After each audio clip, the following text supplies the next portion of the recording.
নারী সে শুধুই একজন মানুষ নয়, বরং সে এক রহমতের প্রতীক। যখন সে আল্লাহর ভালোবাসায় নিজেকে ঢেকে নেয়, তখন আসমানের ফেরেশতারা অবাক হয়ে বলে, এই নারী কি জানে সে নিজের প্রতিটি চুল দিয়ে জান্নাতের পথে ফুল ফোটাচ্ছে?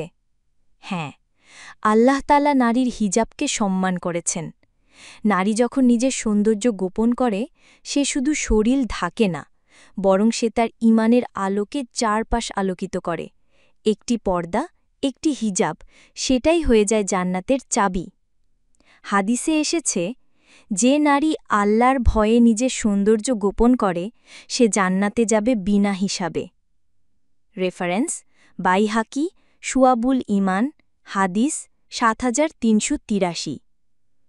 চিন্তা করুন, এই দুনিয়ার চোখ ফাঁকি দেওয়া যায়, কিন্তু মালিকুল মুলক আল্লাহর দৃষ্টি কখনো ফাঁকি দেওয়া যায় না।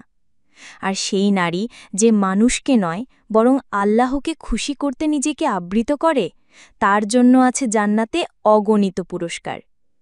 পুষো, নারীর প্রতিটি ত্যাগ, প্রতিটি পর্দা, প্রতিটি চুল আল্লাহর রাস্তায় একটি একটি করে সোয়াবের ফুল হয়ে ফোটে। সেই নারীর চলাফেরা হয় ইজ্জতের ছায়ায়, তার মুখে থাকে লজ্জার নূর, আর তার হৃদয়ে থাকে পরিপূর্ণ তাকওয়া। সমাজ হয়তো বলবে, তুমি ব্যাকডেটেড, কিন্তু আসমান থেকে আওয়াজ আসে, তুমি জান্নাতের রানী। তুমি যখন নিজের সৌন্দর্য লুকিয়ে রাখো, তখন আকাশের ফেরেশতারা তোমার নাম লিখে নেয় জান্নাতের তালিকায়।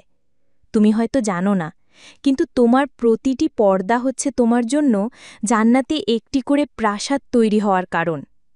তাই হে মুসলিম নারী, যে হিজাব তুমি পরো, সেটা শুধুই কাপড় নয়, এটা হচ্ছে ঈমানের ঢাল, লজ্জার মুকুট আর জান্নাতের টিকিট। নিজেকে হেয় ভেবো না, কারণ তুমি সেই নারী যার এক একটি পদক্ষেপ হতে পারে জান্নাতের পথচিহ্ন।